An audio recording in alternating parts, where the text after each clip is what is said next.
El cromo me parece un elemento tan importante y tan usado en el laboratorio que no he podido evitar el dedicarle 2 páginas al mapa de síntesis, así que este es un mapa de síntesis doble. Esta sería la primera página y a continuación tenemos la segunda. Bien.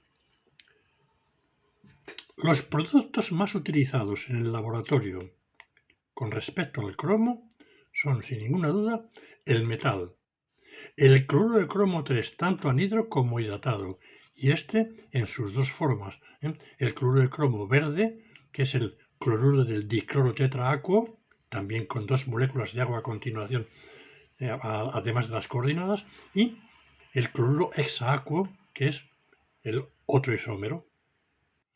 Sin olvidar, por supuesto, los dicromatos, típicamente el dicromato potásico y el dicromato amónico, que son bastante similares en cuanto a lo que se refiere a preparación de compuestos de cromo. Bueno, por supuesto, también es tremendamente importante en química organometálica el carbonilo de cromo. Bueno, organometálica e inorgánica también, porque hay muchísimos derivados del carbonilo. Antes de nada, recordar que los compuestos de cromo son considerados como tóxicos y también como cancerígenos, de manera que hay que manejarlos con cuidado.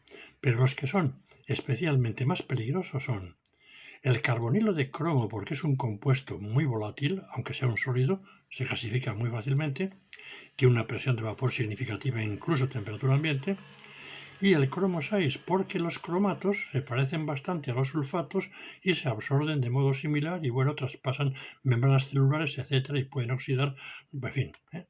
Así que hay que tener un poco de cuidado, pero bueno, tampoco para asustarse. Sí que me parece importante señalar que no se puede jugar con polvo de estos compuestos, especialmente cuando hay corrientes de aire, porque también uno puede, digamos, intoxicarse significativamente, ¿verdad? Si aspira polvo de compuestos de cromo de modo regular o frecuente o en cierta cantidad. Empezaremos con el dicromato potásico. Bueno, aunque aquí en estos volúmenes no está descrita la síntesis, es un compuesto muy fácilmente accesible y también que se prepara con facilidad. Simplemente deciros que habitualmente se parte a nivel industrial de un óxido de cromo 3, se funde, se lleva a fusión con hidróxido potásico, se añade un oxidante que a veces puede ser también el aire, pero si no, pues bueno, puede ser por ejemplo un nitrato, y se genera así el cromato. Bueno, pues el cromato se puede acidificar y se transforma en dicromato que puede cristalizarse con facilidad. Aunque no son muy conocidos, sí quiero citar la existencia de tricromatos y tetracromatos. A partir del dicromato se puede preparar, por ejemplo, el tricromato de potasio con esta composición, añadiendo la cantidad de trióxido de cromo y, bueno, pues cristalizándolo a una temperatura pues del orden de los 60 grados. La preparación está escrita en Brauer, como se cita aquí. Aparte de la preparación de numerosos cromatos, por ejemplo de plata, de plomo, son bien conocidos y de colores bien característicos y que se preparan por precipitación con gran facilidad, yo señalaría en cuanto a cromo 6 a los halogenurocromatos o halocromatos. Aquí tenemos la preparación del clorocromato de potasio. Es muy sencilla, se trata simplemente de disolver el dicromato potásico en ácido clorhídrico relativamente concentrado, no del todo diluido, pero tampoco debe ser del 35% porque en caliente hasta se producen fenómenos redos, pero de concentración media. Bueno, pues se prepara, como digo, con gran facilidad, pero a medida que vamos pasando a bromídrico y odídrico, cada vez es más difícil justamente por la facilidad con que se van oxidando esos halogenuros, de manera que los bromatos son un poco más difíciles de preparar y los yodato o yodocromatos, ¿verdad? Pues son, yo iba a decir que imposible, no tanto como imposible, no, pero muy, muy difícil y desde luego con bajo rendimiento, porque ya a temperatura ambiente se produce la oxidación de modo significativo. Vía reducción, los compuestos más destacables serían el alumbre de cromo directamente, ¿verdad? Pues haciendo una reducción de la disolución del dicromato en agua con ácido sulfúrico y la reducción con etanol.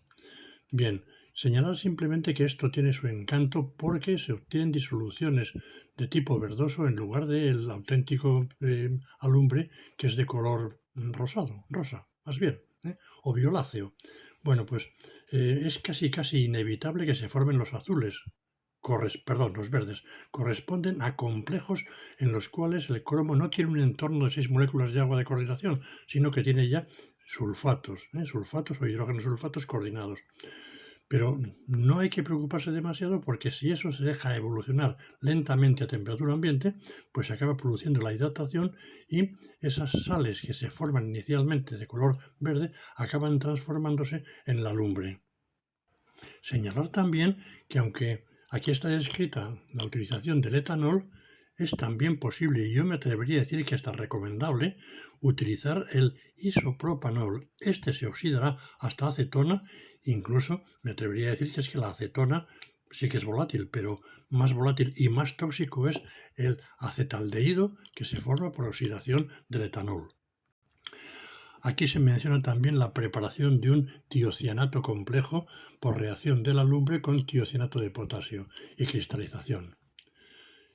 Otro compuesto que se menciona es el complejo de tipo tris-oxalato cromato. Bueno, uno de los muchos de esta serie que forman los cationes trivalentes, cromo, aluminio, en fin.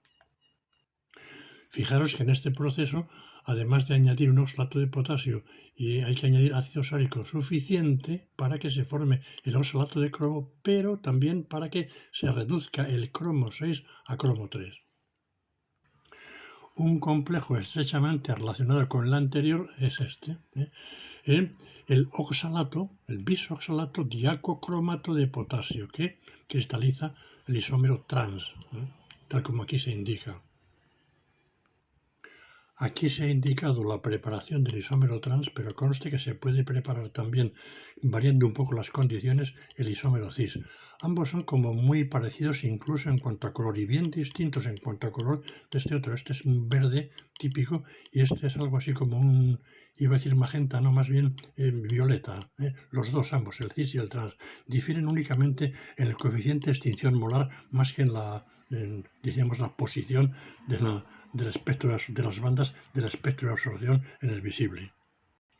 Por supuesto, ni que decir tiene que el dicromato de potasio se puede transformar cómodamente en el cromato de potasio, pues simplemente añadiendo la cantidad correspondiente de potasa y cristalizando. Incluso si nos pasamos con un poquito de potasa, no pasa nada, quedaría en la disolución porque sabemos que es tremendamente soluble. Pero más bien, hemos comentado antes que justamente del trióxido se pasaba al cromato, ¿verdad? Y del cromato al dicromato. A partir del cromato se pueden preparar también bastantes compuestos. Aquí se señalan 3 que son de tipo nitrosil derivados, ¿verdad? Tiocianato con bipiridina, tiocianato con fenantrolina, ¿verdad? Y un nitrosil pentacianocromato de potasio. En todos los casos se puede apreciar o podéis ver que se utiliza hidroxilamina como fuente de reducción del cromo 6 a cromo 3 y de, formación del óxido de nitrógeno, el óxido de nitrógeno que queda coordinado. La preparación de trióxido de cromo a partir del dicromato potásico pues es atractiva, pero hay que realizarla con cuidado. Fijaros, es tan sencillo, no aparece aquí la descripción porque es muy sencillo. Se trata de que la disolución de dicromato potásico bien concentrada se trate con ácido sulfúrico del 98%, del prácticamente puro, de tal manera que se forma sulfato potásico. El sulfúrico también retira el agua o retiene el agua y entonces desde ahí cristaliza el trióxido de cromo. Bueno, este trióxido de cromo sí se puede separar por filtración sin gran dificultad, bueno, a condición de que hagamos la filtración con fibra de vidrio, nunca con papel porque se quemaría. Y si se intenta no solo eso, es secar con papel ese dióxido de cromo, por compresión, por ejemplo, pues no hay que sorprenderse si de repente aquello se pone caliente, no llega a arder, pero vamos, se destruye por completo el papel y se destruye también el compuesto. Destacar también que el trióxido de cromo permite la preparación de compuestos de adición con numerosas bases de tipo nitrogenado sobre todo. Aquí se señala el aducto con 2 moléculas de piridina que se puede preparar con un rendimiento prácticamente cuantitativo, tal como se indica tanto en Brouwer como en Inorganic Synthesis.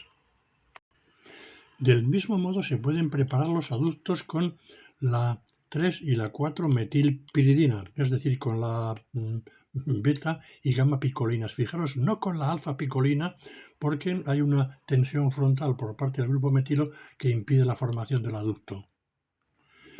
Se señala también la preparación de un fluorocromato de piridinio, bueno, pues a partir del trióxido de cromo, pero fijaros, este compuesto también se puede preparar a partir del dicromato. Lo que sucede es que en tal caso, con ácido fluorhídrico, lo que se obtiene es el fluorocromato de potasio, muy similar al del piridín. Lo que pasa que en química orgánica y por razones de solubilidad, más que por razones de capacidad oxidante, se usa o se prefiere usar este fluorocromato. Y se describe aquí también la preparación del fosfato de cromo 3 a partir del trióxido de cromo, pero fijaros, aquí se ha utilizado hidracina como reductor, aunque la verdad podrían haberse utilizado otros. Lo que sucede es que la hidracina es un reductor limpio, cuyo proceso de oxidación, típicamente nitrógeno, desaparece del sistema. También es adecuado el trióxido de cromo para la preparación de muchos óxidos mixtos. Bueno, pues aquí tenemos la descripción de uno en particular, que es un óxido mixto de cromo y de litio, pero como ocurre con muchos de estos óxidos, pues se preparan a temperaturas altas. Aquí tenemos la situación, 1000 grados centígrados. Desde luego, muy adecuado el trióxido de cromo para la preparación del cloruro de cromilo. Este cloruro de cromilo o dicloro dioxocromo 6, ¿verdad? Pues se puede preparar también a partir de cromatos y dicromatos con sal y ácido sulfúrico, pero es más conveniente prepararlo tal como se indica aquí, ¿eh? Esta síntesis hay que llevarla a cabo en el laboratorio convencional con mucho cuidado porque es que el cloruro de cromilo, aparte de la toxicidad del cromo, pues es un líquido que tiene un punto de ebullición no muy alto, por debajo de los 120 grados anda, ¿verdad? Y es tremendamente oxidante, o sea que salpicaduras de esto, vamos, o sea, habría que lavarlas más que de manera inmediata, inmediatísima. Aquí sí que me parece importante andar con guantes y con cuidado. Continuará en el siguiente vídeo.